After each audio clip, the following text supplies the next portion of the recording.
نندا کرنے والا، غیبت کرنے والا، بدگوئی کرنے والا، برے کام کرنے والے، تمام وہ انسان کے جو بدیاں کرتے ہیں، گناہ کرتے ہیں، ان کے مائنڈ میں ڈیویلٹی ہوتی ہے، ان کے مائنڈ کے اندر یونٹی نہیں ہوتی، ان کے مائنڈ کے اندر انڈیسائسونیس ہوتی ہے۔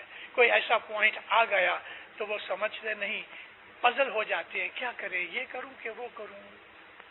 یہ چیز عابد کے لیے نہیں ہے۔ اگر عبادت کرنی ہے تو مومنوں، عبادت تو بہت سیریس چیز ہے۔ تو میری عرض یہ تھی کہ 1 گھنٹے کی عبادت جو ہم نے پروڑیے کی ہے، اس کو سنبھالنے کے لیے کہ وہ بگڑ نہ جاوے، 23 گھنٹے ہم کو خیال کرنا پڑتا ہے اس کا کہ میری رات کی عبادت خراب نہ ہو جائے، نظر بد نہیں ہونی چاہیے، کان برائی نہ سنے، من میں کسی کا حسد نہ ہوئے، ویر ویرود نہ ہوئے، بڑائی تماخی نہ ہوئے، ایگوئزم نہ ہوئے۔ یہ سب بدیاں برائیاں جو ہم کو گنانوں کے اندر حدیثوں میں، قرآن میں اللہ تعالیٰ نے فرمائی ہیں، وہ